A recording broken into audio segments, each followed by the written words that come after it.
মাটির মধ্যে 10,000 সাহাবী শুয়ে আছেন, কোনো বাতি নাই, কোনো ফাঁকা নাই। কবর ওই চেনা যায় না। খাদিজাতুল কুবরা রাদিয়াল্লাহু আনহার কবর জিয়ারত করে আইছি। আল্লাহ, দেখলাম তো এখানে কোনো উরুসও নাই, কোনো বাতিও নাই। বড় ধরে কোন ঠিক কিনা? আর আমরা দেশের মাথা খারাপ। শয়তান এক একটা গুনার আড্ডাখানা জমাইছে, গাঞ্জা খাওয়ার, জুয়া খেলার, নারী পুরুষ একত্রিত হইয়া গুনার কাজ করার এক একটা আড্ডাখানা জমাইছে। আরব দেশের কবর বোঝা যায় না। এক লোক একটু উষা জায়গা দেখে এখানে মাথা রেখে তিনি ঘুমাইয়াছেন। আরব দেশের লোকেরা মাটিতে ঘুমাইয়া থাকে, কারণ কাঙ্কর কাপড়ও লাগে না। ফতোয়া রাহিমিয়ার মধ্যে লেখেন, যেই মাত্র মাথা রেখে ঘুমাইছে এমনি শুনে কানের নিচে আওয়াজ হয়, তোর মাথা উঠা, তোর মাথার চাপে আমার কষ্ট হয়, তুই আমার বুকের উপরে মাথা দিলি কেন? যদি তুই আমার কবরের হালাত জানতি, জিন্দেগিতে তোর কোনদিন ঘুম আসতো না। আমি হারে হারে তার পাই, কিন্তু এখন আমল করার সুযোগ নাই। আমল করলেও লাভ হবে না। না লাভ হবে না।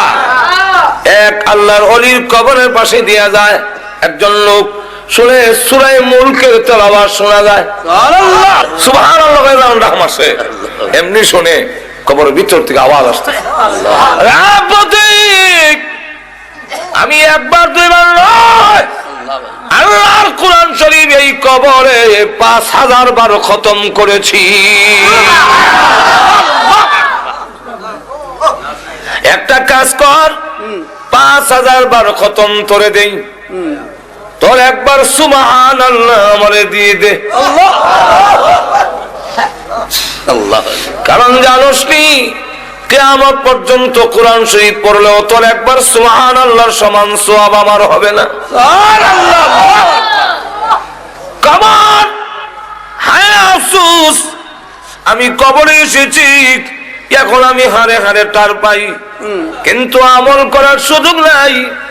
তোমাদের আমল করার সুযোগ আছে, কিন্তু গাফেল হইয়া তোমরা বসে আছো। কবরের আযাব যদি দেখতে, নবী বলেন আমি দেখি। সাহাবীরা নবীর কথায় এই জন্য, তারা তো অনেক নবীর দৃশ্য ডাইরেক্ট দেখেছেন। এজন্য খাদিজাতুল কুবরা রাদিয়াল্লাহু আনহা কাঁদলেন। পৃথিবী থেকে বিদায় হওয়ার সময় আল্লাহ নবী বলেন, কান্দো কেন? নবী গো, কান্দার দুইটা কারণ, একটা হলো আপনার জন্য, আর একটা হলো আমার নিজের জন্য। আমার জন্য কেন কান্দো? ওগো নবীজি, এতদিন আমি আপনার পাশে ছিলাম, কাফেররা আপনার গায়ে আঘাত করতে সাহস পাইনি। খাদিজাতুল কুবরা রাদিয়াল্লাহু আনহা কুরাইশের মধ্যে একজন শিল্পপতি দরাঢ্য মহিলা, আবার তার একটা প্রভাব ছিল কুরাইশদের উপরে। এই কারণে নবীজি যখন দাওয়াত দেয়, পাশে দাঁড়ায় থাকেন খাদিজাতুল কুবরা, কারণ তখনও পর্দার বিধান নাযিল হয় নাই। আল্লাহর নবী যখন হাতে কালিমা ধরে দাওয়াত দেয়, লোকেরা এসে দেখে খাদিজা পাশে দাঁড়ানো, আল্লাহু আকবার, সাহস পায় না আঘাত করতে। খাদিজাতুল কুবরা বলেন, ওগো নবীজি, আমি যখন বিদায় হয়ে যাব, আপনার পাশে কে দাঁড়াবে? এই জন্য আমি কান্দি। মার কান্দা দেখে ছোট্ট মেয়ে ফাতেমা রাদিয়াল্লাহু আনহা ডাক দেওয়ালে, মা গো, আপনি কাঁদলেন না, ওয়াদা দিলাম গো, আপনি পৃথিবী থেকে বিদায় হয়ে গেলে আমার বাবার পাশে আমি ফাতেমা সব সময় দাঁড়াইয়া থাকবো। এই জন্যে রাসূল যখন দাওয়াত দিতেন, ছোট্ট একটা মেয়ে কোমর ধরে রাখতেন। আল্লাহ, এই মেয়ের নাম ফাতেমা। সুবহানাল্লাহ। এখন নবীজি 2 নম্বরটা হলো আমার জন্য কান্দি আমি পৃথিবী থেকে বিদায় হয়ে গিয়া কবরে যে কোনো সামান নাই, আল্লাহ কি নিয়ে যাব? আমার যে কোন সামান নাই, আপনারা বলেছেন কবরে চাপ দিবে। আল্লাহ নবীজি আঙ্গুল দেখে বলেন এইভাবে একটা হাড্ডি আর একটা হাড্ডির ভিতরে ঢুকে যাবে। এখন নবীজি এইভাবে যদি হয়, আমি খাদিজার ভয় লাগে, আমার যে কোনো সামান নাই, সামান নাই, অথচ আল্লাহ সালাম পাইছেন। আল্লাহ হাদিস শরীফের মধ্যে আসছে আল্লাহ নবীর দরবারে খাবার নিয়ে আসতেছেন, প্লেট দিয়ে জিবরাইল নবীজির কাছে বসা। এমনি জিবরাইল বলেন, ওগো নবীজি, আপনার খাদিজাকে এই মুহূর্তে মহান আল্লাহ সালাম দিয়েছেন। 10 জন পুরুষকে আল্লাহ জান্নাতের সার্টিফিকেট দিয়েছেন, ঠিক তেমনি ভাবে এই পৃথিবীর 10 জন মহিলাকেও জান্নাতের সার্টিফিকেট দিয়েছে। ইসলাম নারীকে যে ইজ্জত দিয়েছে, পৃথিবীর কোন ইসলাম, পৃথিবীর কোন তন্ত্র মন্ত্র মহিলার এই ইজ্জত দিতে পারবে না। সুতরাং মহিলাদের ইজ্জত দেওয়ার জন্য আল্লাহ পর্দার বিধান দিয়েছেন, নারীর অবরোধের জন্য নয়। যারা কিনা আল্লাহর চাইতে নারীর পক্ষে বেশি দরদ দেখায়, এদের মতলব ভালো না, এরা এদের পুরুষের গাঁটটি নারীর মাথায় চাপায় দেওয়ার ষড়যন্ত্র করছে। বাংলাদেশিরা এখানে মুসলিম জনগোষ্ঠী, এখানে মুসলমানের উপর ভিত্তি করে আইন তৈরি হবে, এবং এই কথাটা সব দলই বুঝে।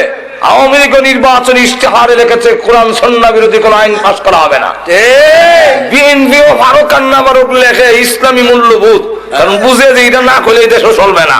যেরকম ঠিক না, জাতীয়বাদীও ইসলাম রাষ্ট্রীয় খারাপ, যেরকম ঠিক না, বুঝে এই দেশের মানুষ মুসলমান, যেরকম ঠিক না। এই দেশের জমিনের নিচে লক্ষ লক্ষ আল্লাহর ওলিরা শুয়ে আছেন, এই দেশের জমিনের উপরে লক্ষ লক্ষ আল্লাহর ওলিরা বিচরণ করেন, যে দেশের জমিনে লক্ষ লক্ষ মসজিদ প্রতিষ্ঠিত, যে দেশের জমিনের উপরে হাজারো হাজার মাদ্রাসা প্রতিষ্ঠিত, যে দেশের আল্লাহু আকবারের ধ্বনির মাধ্যমে পশু পাখিরা পর্যন্ত ঘুম ভাঙে, এদেশের কৃষক শ্রমিক মাঝি মাল্লারা আল্লাহু আকবারের ধ্বনি শুনে ঘর থেকে বের হয়, এবং যে দেশের মানুষেরা আল্লাহু আকবার শুনতে শুনতে সব কাজ করে, যে দেশের সূর্য ডোবে আল্লাহু আকবারের মাধ্যমে, যে দেশের সূর্য ওঠে আল্লাহু আকবারের মাধ্যমে, সেই দেশে ডাইরেক্ট কোরআন সুন্নাহ বিরোধী কোন আইন কোন রায় এদেশের জনগোষ্ঠী মেনে নিবে না। আমার আইন একটা কয়ে ফেললো বা কয়ে ফেললো, আল্লাহ গজব ছেড়ে দিছে। গজবের নাম ইফটিজিং। আমি দেশ আইতে না আইতে দেখি, এটা বুঝি না, ব্যাপারও দেখি ইফটিজিং, ইফটিজার কানো ধরে বটনি লইছে। ইফটিজিং কিটা, এটা মুখে দয়া অন্তত 20 বার আমি মস্ক করছি। ইফটিজিং ইফটিজিং নতুন শব্দ তো না বললে এরপরে শব্দটার অর্থ বুঝতেও বড় কষ্ট হয়েছে। ইফটিজিং এটা কিটা, এটার বাংলাটা হলো নারীদেরকে উত্তক্ত করা। আল্লাহ গজব ছেড়ে দিছে, তোমরা না বলছিলে জরুরি না, তখন সামলাও, এমন কয় বটনি লও, 6 মাসের জেল 4 মাসের জেল। বটনি লয় ঠিকই, কিন্তু আবার ঠিকই করে, কারণ এইভাবে আইন দিয়ে 6 মাস না 6 বছরের জেল দিয়েও ইফটিজিং থেকে নারীদেরকে রক্ষা করা যাবে না। বিলাই নাকের আগায় সুটকি লটকাইয়া যদি আইন দেওয়া হয়, এই বিড়াল সুটকি যদি খাস তাহলে 50টা বেদ, বিলাই কইব ইজাতের আইন আমার ঠেঙ্গো মানে, বরং যে এই আইন দিছে হেরে 50টা দাও। কেন, সেও তো তার রাখে, আমার নাকের আগার সুটকি লটকায় গন্ধ লাগে আর আমি সুটকি খেতাম না, ফাইলার মধ্যে রেখা ফাইলার ভিতরে, এরপরে ডাকনা দিয়া যদি কয় এই বিড়াল ডাকনা ফালাইয়া খেলে 50টা বেদ, তাহলে এটা মানা যায়। ঠিক তেমনি ভাবে তরুণী এবং যুবতীরা স্নো পাউডার আলতা আল খাতরা লাগাইয়া, উষা জুতা বিন্দা, তাকবির পোশাক পরে, চুলের মধ্যে শ্যাম্পু দিয়া এবং লাগাইয়া যুবকদের এবং তরুণদের নাকের ডগা সামনে দিয়ে আইবো আর যাইবো, আর আপনারা বলবেন ইফটিজিং করো না, এদেশের যুবকরা ঠ্যাং এই জাতের আইন মানবে না। যদি এই দেশের যুবকদেরকে আইন মানাইতে হয়, ইফতেজিং থেকে যদি নারীদেরকে রক্ষা করতে হয়, তাহলে একটি মাত্র পথ, সেটা হলো হেজাব পর্দার বিধান কায়েম করতে হবে। কিছু কিছু জিনিস আছে মজ্জাগত, জন্মগত। যেমন আপনি ঘুমোতে যদি কপাল না হোক যায় আত্রে কখন লাগে বলে আমার লাখ টাকা দিয়ে দেয়, দেখবেন অটোমেটিক না হয়ে যায়। আমার মুখের মধ্যে তেঁতুল দিয়া যদি আপনাদের সামনে জিহ্বা নাড়ায়, আপনাদের জিহ্বার মধ্যে অটোমেটিক পানি নিয়ত করা লাগবে না, যেরকম ঠিক কিনা। এই যে যদি হয় আল্লাহু আকবার, অটোমেটিক আপনার জিহ্বার মধ্যে পানি উঠবে, পীর হোক আউলিয়া হোক, যেরকম ঠিক না, এমপি হোক মন্ত্রী হোক, সবার জিহ্বার মধ্যে পানি উঠবে কি উঠবে না? যদি কেউ কয় আমার উঠে না, এটার দুইটা অর্থ। একটা অর্থ হইলো হে লম্পট, উঠে স্বীকার করে না, আর একটা হইলো যে এর জিহ্বার দোষ আছে। ঠিক তেমনি হবে নারী দেখলে পুরুষের হাত যাবেই, এটা জন্মগত। আদম আলাইহিস ইসলামের বুকের বাঁকা হাড়টির থেকে হাওয়া আলাইহিস ইসলামকে যখন সৃষ্টি করলেন, উনি ঘুমাচ্ছিলেন, ঘুম থেকে উঠতে দেখে একজন মহিলার কাছে বসা, তখন দেখা যায় হাত অটোমেটিক যায়। দেখতো আল্লাহ বলে হাত সামলাও, হাত সামলাও, বিয়া করাই দিয়ে। শেষে আল্লাহ নিজে খুতবা পড়ে মোহরের দেওয়ার মাধ্যমে আল্লাহ নিজে দুজনের মধ্যে বিয়ে করাই দিল। তাহলে বোঝা গেল আদম আলাইহিস ইসলামের যদি যায়, আদম সন্তানেরও যাবে। কি বলেন ঠিক না? সুতরাং এই নারীদেরকে যদি পুরুষের দরার থেকে রক্ষা করতে হয়, তাহলে পর্দা লাগবে, হেজাব লাগবে, পারিশন লাগবে, আর না রক্ষা করা যাবে না। অপরদিকে যারা পর্দার বিধান উঠাই দিতে চায়, এদের উদ্দেশ্য হইল আমাদের সমাজ থেকে বিয়ার প্রথাটা উঠে নিত। তখন আর বিয়া থাকতো না, খালি খালি ফ্রেন্ডশিপ থাকবো। ফ্রেন্ডশিপ, গার্লফ্রেন্ড বয়ফ্রেন্ড, আঙ্গুল ধরে ধরে আড় আর কিছু। ইউরোপ বানাইতে চায়। আমি আমেরিকার একটা স্টেট আছে, এটার নাম হলো মিশিগান। এটা হইলো আমেরিকার এক বর্ডার, তার পাশের রাষ্ট্র হইলো কানাডা, মাঝখানে একটা নদী। তো নদীর পরে হাঁটতে গেলাম আমরা কয়েকজন। তো আমরা তো আটটাছে তসবিহ করতেছি, সুবহানাল্লাহ, সুবহানাল্লাহ, ডাইনি মামা চাই না, সাইড তুলি হোক। ইয়ার পর দু তিনজন ওই ব্রেঞ্চের মধ্যে বসা, আমাদের কাছে দৌড় দেখে আছে, গায়ে তোমরা যে এইভাবে একা একা ঘুরতেছো, তোমাদের কি গার্লফ্রেন্ড নাই? গার্লফ্রেন্ড আমরা বুঝে নিয়ে যাই। হ্যাঁ, মহিলা মহিলা বন্ধু নাই। তখন আমরা তারা বুঝাইতে চেষ্টা করলাম যে ইসলামে এইভাবে বিবাহের আগে যুবতীদের হাত ধরে আঠা, এটা ইসলামে এলাউড না, এটা ইসলাম গ্রহণ করে না। তো আমাদের সমাজেও যারা চায় এরকম করতে, তখন আর বিয়া থাকবে কই? থাকতে না, থাকবে না। এক কলেজের দেওয়ালের মধ্যে লেখা, হে কুমার, তুমি বিয়াতে রাজি হও না কেন? বিয়াতে রাজি হও না কেন?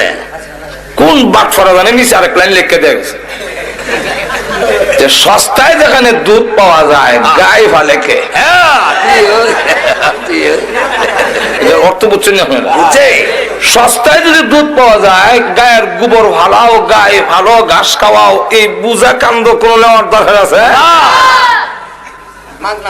তো যেখানে নারী পুরুষ অবাধে চলাফেরা থাকবে, যথায় তথায় পাওয়া যায়, পর্দা নাই, আঙ্গুল দূরে হাঁটতে পারে, গিয়ে ঘুরতে পারে, বাগানে ঘুরে, শ্বাসটলে ঘুরে, অফিসে ঘুরে, সেখানে এই সব কাম তো এর হতই শেষ।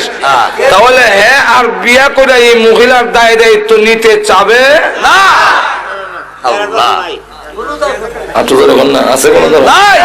থাকবে না, বিয়ার প্রয়োজন নাই। লক্ষ্য করে দেখেন আমাদের সমাজ হতে এরকম কিছু হয়েছে এখন, ঠিক না? কলা সুলাইয়া বেচলে কাস্টমার বাড়বো, এরপরে সোলপুর বাজারে কলা সুলাই এলে কাস্টমার বাড়বে। তখন সুলাই যখন বসে আর কিছুক্ষণ পরে দেখে যে যখন রস পড়তেছে, রসের গন্ধ হয়ে গেল মাছে জমছে, তাও ভালো মাছি না, পেশাব খানা যে বয় কালা কালা মাছি করতেছে, কথা বুঝছেন? এখন কাস্টমার যারা আগে কলা নিত সবই দেখে হয় মাছ চাই 1000 বার কলা লাগতো, সন্ধ্যা পর্যন্ত বেটা বৈশাখ হলে কেউ কলা নেয় না। এখন কি করবে, যে হানি ভালাইতে যায় সকলে ফসা কলা কেন হয় না, এখন কি করবে, শেষে মাথাত কলা লইয়া গান গায়, কইতাম নি কি গায়, ও ভাই কে আছো কলার খরিদ্দার, কলার পিছনে আছে 1 টাকা কইরা পুরস্কার।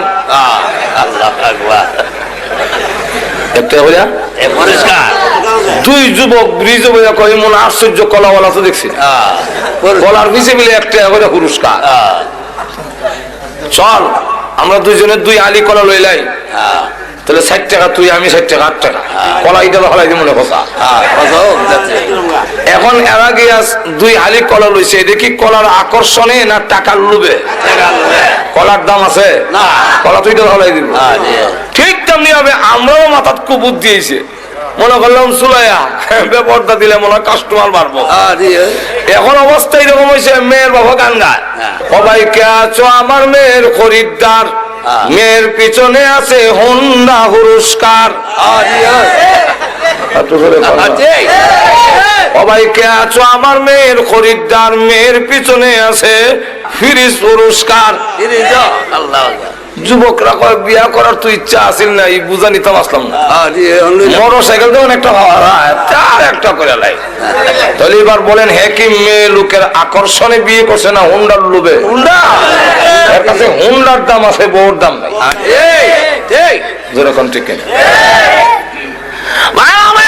বলতেছিলাম, পুরুষদেরকে আল্লাহ যেমন 10 জন পুরুষকে জান্নাতের সার্টিফিকেট দিয়েছেন, ঠিক তেমনি ভাবে 10 জন মহিলাকে দুনিয়াতে জান্নাতের সার্টিফিকেট দিয়েছেন। এর মধ্যে একজন খাদিজাতুল কুবরা রাদিয়াল্লাহু আনহা, ওনাকে আল্লাহর নবীর মাধ্যমে জিবরাইল বলেন, ওগো নবীজি আপনার খাদিজাকে মহান আল্লাহ এই মুহূর্তে সালাম দিয়েছেন এবং ঘোষণা দিয়েছেন আল্লাহর তৈরি জান্নাত ওয়াজিব হয়ে গিয়েছে। কিন্তু এর পরেও আল্লাহ বলে যে কবরের কোনো সামান নাই। আর আমাদের হালত কি? ও মুসলমান, আমাদের অবস্থা আল্লাহ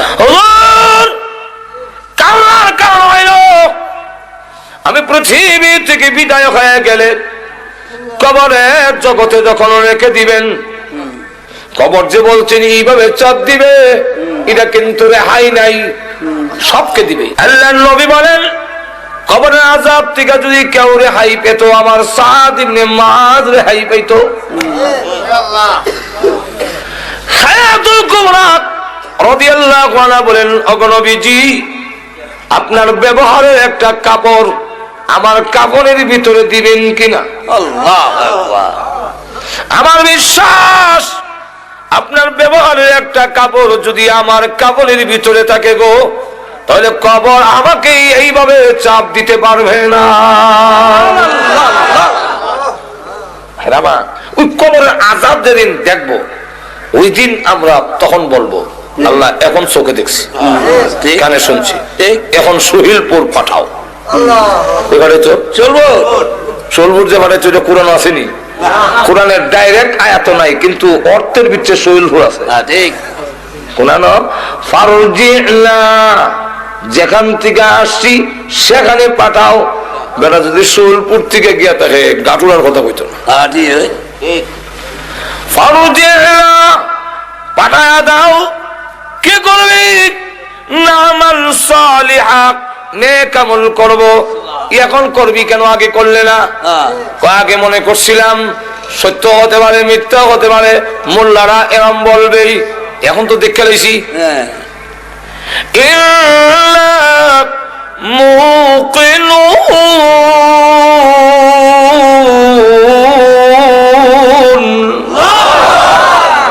এখন দৃঢ় বিশ্বাসী হইছি, যেরকম ঠিক কিনা। এই পৃথিবীতে আমাদেরকে বানাইছেন তার গোলামি করার জন্য, আবার আল্লাহর দরবারে আমাদের ফিরে যেতেই। এত জোরে কন্যা মনে আছে তো না? আরো ধরে কম আছে। আল্লাহ রাব্বুল আলামিন তাই বলেন, ও মানুষ, তোমাদেরকে আমি আল্লাহ বানাইলাম ইবাদতের জন্য, আর তামাম পৃথিবী যা আছে সবগুলো তোমাদের জন্য আমি আল্লাহ বানাইছি। আমাদেরকে আল্লাহ রাব্বুল আলামিন সৃষ্টি করেছেন তার ইবাদতের জন্য। আর আল্লাহ রাব্বুল আলামিন বলেন যে তোমাদেরকে ইবাদতের জন্য সৃষ্টি করেছি, তাই সবচেয়ে বেশি ইজ্জত আর সম্মান এবং সুন্দর বানায়া তোমাদের সৃষ্টি করলাম। লক্ষ্য করে দেখেন, আল্লাহ বলেন এমন সুন্দর তেলনা অন্ধকারের ভিতরে, তোমার মার পেটের ভিতরে 3টা অন্ধকার, এখানে আমি আল্লাহ তোমারে বানাইছি। তোমরা যদি অন্ধকারের মধ্যে কোন জিনিস বানাও সুন্দর হবে না। চোখ যে ভালো লাগাইবার কথা অন্ধকারের মধ্যে আতাইয়া পরে দেখা যায় হিসেবে লাগাই দিলে। আল্লাহ রাব্বুল আলামিন বলেন কোরআনে, يخلقكم في بطون أمهاتكم خلقا من بعد خلق في ظلمات 3।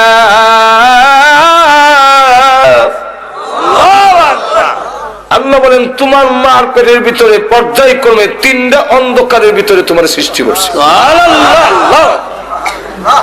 মানুষ সবকিছু তোমাদের জন্য, আমি আল্লাহ সব তোমাদের জন্য আয়োজন করেছি।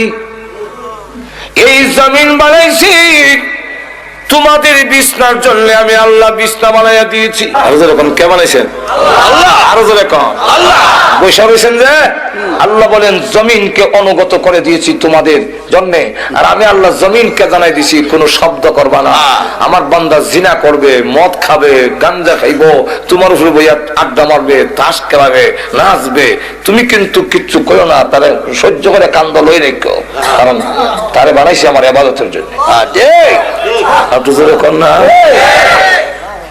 তোর জবান বন্ধ, তুই চিল্লাই কইস না জিনা করে, তাহলে কিন্তু আমার বন্ধু আটকে যাবে। আবার যখন তওবা করবে আমি আল্লাহ মাফ করে দেব। আল্লাহ কোরআনে বলছে, ওয়াল্লাযী জাআলা লাকুমুল আরদা যালুলা ফামশু ফি মানাকিবিহা। আল্লাহ রাব্বুল আলামিন বলেন এই জমিনকে আমি আল্লাহ তোমাদের অনুগত বানায়া দিয়েছি, তার কাদের উপর দিয়ে তুমি চলাফেরা করো, কোনো কথা বলে না। তুমি যতই অন্যায় করো কোনো কয় না, কুদাল দিয়ে কুইয়া, লাঙ্গল দিয়ে উল্লায়া হাল্লায়া, কোনো কথা বলে না। দুনিয়ার মানুষ, তোমার যখন মেয়াদ চলে যাবে, ইবাদত করলে না, আমি আল্লাহর গোলামি করলে না, ওই দিন আমি আল্লাহ জবান খুলে দিব জমিনে, তোমার জীবনের সব গুনাহগুলো জমিন তখন হেডলাইনে বলতে থাকবে। কোরআন শরীফ আছে, বলবো, ইযা যুলজিলাতিল আরদু জিলজালাহা ওয়া আখরাজাতিল আরদু আথকালাহা ওয়া ক্বালাল ইনসানু মা লাহা يومئذ تحدث أخبارها بأن ربك أوحى لها। জমিন হয়ে গেছে, মুহাদ্দিস বর্ণনা দেয় কি এর বর্ণনা? আখবারাহা, আখবার খবরের বহু বচন। খবর রে বাংলা হয় সংবাদ, ইংরেজিতে হয় নিউজ, আর আরবিতে হয় খবর। কি হয়? খবর। তখন হেডলাইনে আল্লাহ সুদ খাইছে, ঘুষ খাইছে, মদ খাইছে, জিনা করছে আমার উপরে। আল্লাহ জমিন তুমি যদি বলো তো আমি বাঁচবো কেমন? আল্লাহ ওয়াকালাল ইনসানু মা লাহা। জমিন তোর কি হলো? এই কথা কেন কস? আল্লাহ ডাক দেবেন নবী গো, বিআন্না রাব্বাকা ওয়া লাহা। জমিন কেন কথা বলবে জানেননি? আপনার রব হুকুম দিয়েছেন, আপনার রব হুকুম দিয়েছে, এই জন্য মানুষ যত গুনাহ করেছে জমিন সব এক একটা করে বর্ণনা দিবে। আর এখন জমিন মরে না। আল্লাহ বলে এত উপরে আকাশ, কোন ফিলার দিলাম না, এই আকাশ কে স্থাপন করছে? আল্লাহ আকবার। আর জোরে কোন আল্লাহ। কার জন্য? আমরা। কোনদিন ভাঙ্গে পড়ে না, টুকরা না, সলডা না। আল্লাহ কোরআনে বলছেন, কেন হবে না? ওয়াজআলনা আস-সামাআ সাকফাম মাহফুযা। আল্লাহ বলেন, আসমানকে আমি আল্লাহ নিরাপদ ছাদ বানাই দিছি, মাহফুজান, নিরাপদ, কোনদিন পড়বে না। আল্লাহ। পৃথিবীর মানুষ, আমি আল্লাহ তোমাদের জন্য পানি নিয়ন্ত্রণ করে দিয়েছি, পানির সাপ্লাই দিয়েছি। বাংলারে তোমরা তো আসল জিনিস দেখো না, প্রত্যেকটা ডিস্ট্রিক্টের জন্য নদী দিয়েছি। সিলেটের গিয়ে দেখবেন সুরমা, আর একটু আগায়া দেখবেন কুশিয়ারা, আবার মৌলভীবাজারের জন্য দেয় মনোমুখ, আবার একটু হবিগঞ্জের জন্য এসা খুয়াই, ব্রাহ্মণবাড়ার জন্য তিতাস, কুমিল্লার জন্য গোমতি, ময়মনসিংহের দিকে যান তাহলে ব্রহ্মপুত্র। আল্লাহ রাব্বুল আলামিন বলেন, তাম পৃথিবীর আটলান্টিক মহাসাগরকে আমি আল্লাহ সংযোগ করে দিয়ে তাম পৃথিবীতে তোমরা আমার গোলামি করবে। তাই আমি আল্লাহ তাম পৃথিবীর পানির যাতে অসুবিধা না হয়, প্রত্যেকের এলাকায় এলাকায় পানির সাপ্লাই পৌঁছাইয়া দিয়েছি। দুবার থেকে বিমান ওঠে, কোন জায়গায় বিমান আছে? টেলিভিশন একটা আছে, বিমানটা কই আছে, কই যায় দেখা যায়, কোন জায়গা গেছে দেখায় বিমানে। আটলান্টিক মহাসাগর 14 ঘন্টা বিমান চলে, তথাপি ওই সাগর পাড়ি দিতে পারে না। আটলান্টিক মহাসাগর সবগুলার সাথে যোগাযোগ রেখে পানি পৌঁছাইয়া দিলাম খালে বিলে। তোর ক্ষেত দিবে, তোমার কাজে লাগাবে, ফসল করবে, আমি আল্লাহর গোলামি করবে। বান্দারে আমি আল্লাহ পানির সাপ্লাই দিয়েছি। আল্লাহ, একটু জোরে কন্যা সুবহানাল্লাহ। আবার কোন নদীর মধ্যে উপরে হলো লবণাক্ত, নিচে মিঠা, অথবা উপরে মিঠা নিচে লবণাক্ত, কোন বান নাই, শুধু একটা হুকুম, পানি রে ও লবণাক্ত পানি, মিঠা এলাকার যাইস না, আমার বান্দা অসুবিধা হবে, সে আমার ইবাদত করবে।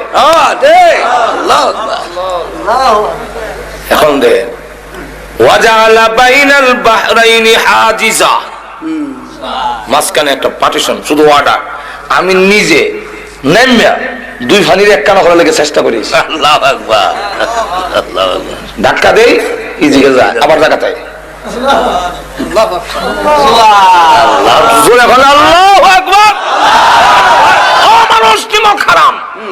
এরপরে যদি অবাধ্য হও, এরপরে যদি আমার গোলামি না করো, এরপরে যদি গান বাজনায় লিপ্ত হও, এরপরে সৎ কাজে লিপ্ত হও, কঠোর শাস্তির ব্যবস্থা আছে।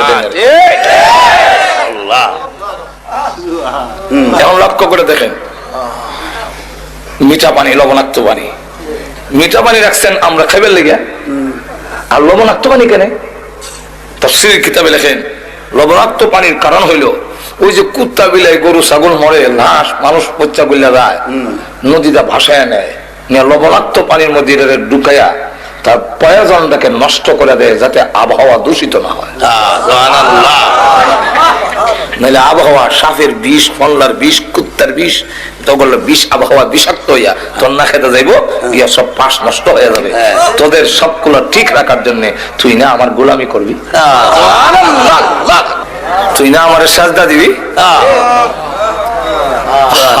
ও নিমক খারাপ মন্দা মাজুর এখন ঠিক কিনা, তুই যে আমার সাজদা দিবি, আমি তোর সব আয়োজন করে রাখছি।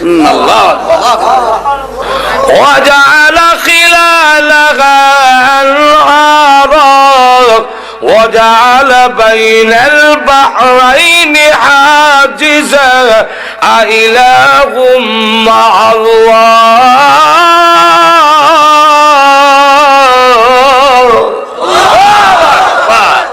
আমি ছাড়া কি আরো মাবুদ আছে? না। এই কাজে শরীক আছে? তুই কোন যুক্তিতে খরমপুর গিয়া বাবাটা হস? খাজা বাবার দরবারে গেছিলাম, শরম করে না তোর? আল্লাহ বলেন কে তোরে সরাইলো? এই দয়ালু আল্লাহর কাছ থেকে। একটু জোরে কন্যা আল্লাহ নিজে বলছে, ইয়া আইয়ুহাল ইনসানু মা গাররাকা বিরাব্বিকাল কারীম।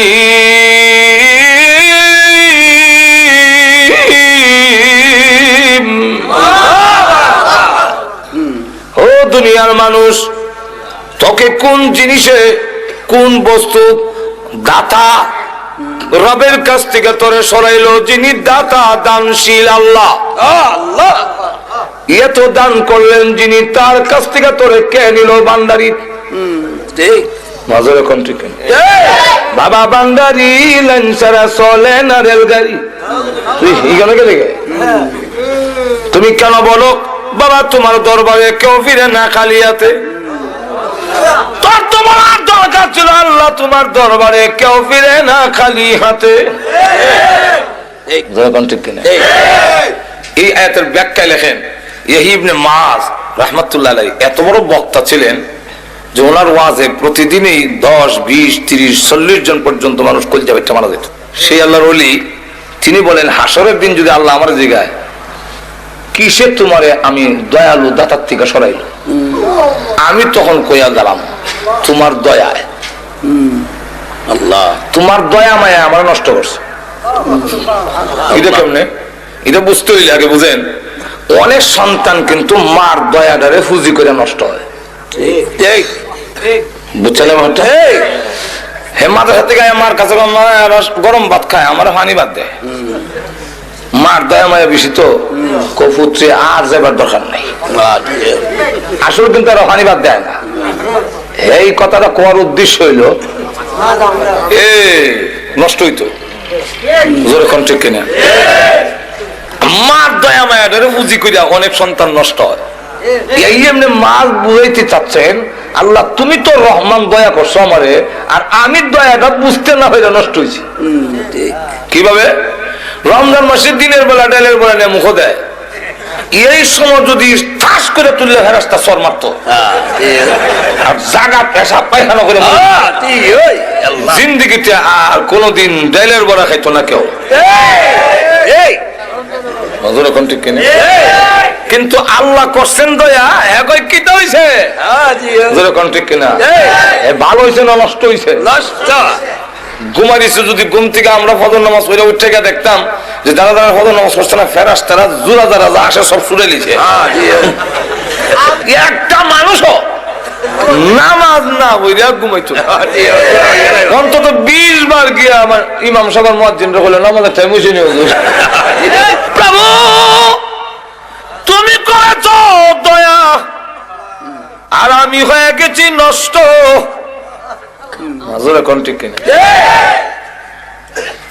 মা যখন ছোট সময় দুষ্টামি করতাম তো আব্বার কাছে বিচার গেলে আব্বা কইতো হয়তো হে থাকবে আর না আমি থাকবো। আমিও বাড়ি থাকি না, খালি চক্কর দেই। আল্লাহর কি মর্জি, এক গোড়ের সাইডে আমি আইতাছি, আব্বা যে এই সাইড দিতেছে এটা তো আমার জানা না। দুজনকে মুখামুখি এমনি হয়ে না আব্বা কত দৌড় দিস না, ঠ্যাং ভাঙিলাম। আমিও দেখলাম দৌড় দিয়া তখন খত মেনু চলি গজব থেকে বাজবার লেগে কামায় না।